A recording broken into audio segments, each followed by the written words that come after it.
बिस्मिल्लाहिर्रहमानिर्रहीम अस्सलाम वालेकुम। तो जी आज मैं रमज़ान से पहले पालक को सेव करने के 2 तरीके आपके लिए लेकर आई हूँ, ताकि हम जब पकौड़ों में हमने पालक डेली डालना होता है तब भी हमें रोज़ रोज़ पालक काटना ना पड़े, धोना ना पड़े।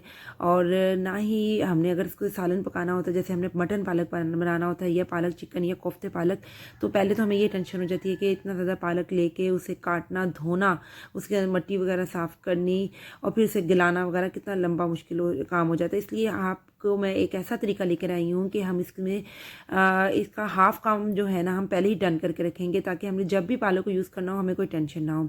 सबसे पहले हमने पालक को बारीक काट लेना है और अच्छा सा काटना है। और पालक काटना सबको आता होगा। जब तक मैं पालक काट रही हूँ आप मेरे चैनल को लाइक शेयर सब्सक्राइब लाजमी कर दीजिएगा, और अगर आप चैनल पर नए हैं तो सब्सक्राइब किए बगैर मत जाइएगा। तो देखें जी, माशाल्लाह से मैंने ज़बरदस्त बारीक बारीक पालक काट लिया है। उसके बाद मैंने अब इसको अच्छे से धो लिया। धोने के बाद मैंने इसको 2 हिस्सों में डिवाइड किया है। एक हिस्सा मैंने टोकरी में डाला है, 1 से 1.5 किलो के करीब पालक मैंने इसमें डाला है, बाकी मैंने देचकी में रख दिया। धुली हुई पालक है ये भी।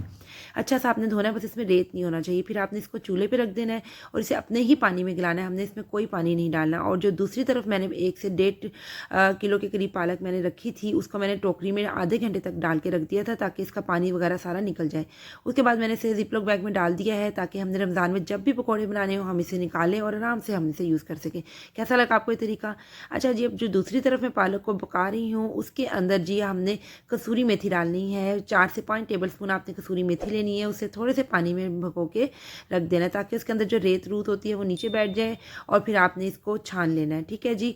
और छान कर हमने जब ये हाफ डन हो जाएगी ना पालक, उस वक्त आपने ये ड्राई कसूरी मेथी डालनी है, ठीक है, जिस तरह मैं अब डाल रही हूँ। और दोबारा से आपने इसको पकने के लिए रख देना है। लेकिन अगर आप फ्रेश मेथी डालना चाहते हैं तो जब मैंने पालक को पकाने के लिए रखा था उसी वक्त ही आपने एक गट्ठी मेथी की ना बारीक काट के पालक के साथ ही धो के डाल देनी है, ठीक है।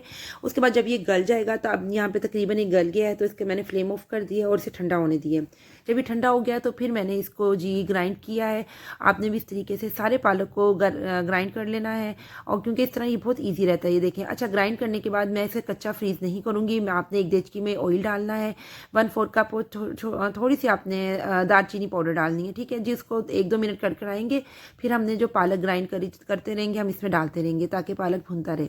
जब पालक को हम इसमें 4-5 मिनट आराम से भून लेंगे, तब हमने जी फ्लेम ऑफ करना है, इसको ठंडा होने रख देना है, और फिर हमने इसको जी जिपलॉक बैग में सेव कर लेना है। ये बहुत ईजी तरीका है पालक को सेव करने का। आप चाहें तो बॉक्सेस में भी सेव कर सकते हैं। इस तरह ये होता है कि जगह कम फ्रीज़र में घिरती है, ठीक है जी। इस तरीके से आपने इसको पैकेट में डाल लेना है, और जब आपका दिल करे आप निकालें। आपने चिकन भूनना है साथ पालक डाल लें, मटन इसमें बनाना है मटन भून के आप पालक डाल लें, कोफ्ते भूनने के बाद उसमें पालक डाल लें। आपको मेरी रेसिपी अच्छी लगी है तो इसको लाइक शेयर सब्सक्राइब लाजमी कीजिएगा, और जो अपनी दुआओं में रमज़ान में लाजमी याद रखिएगा। मिलती हूँ फिर दोबारा किसी नई रेसिपी के साथ। अल्लाह हाफिज़।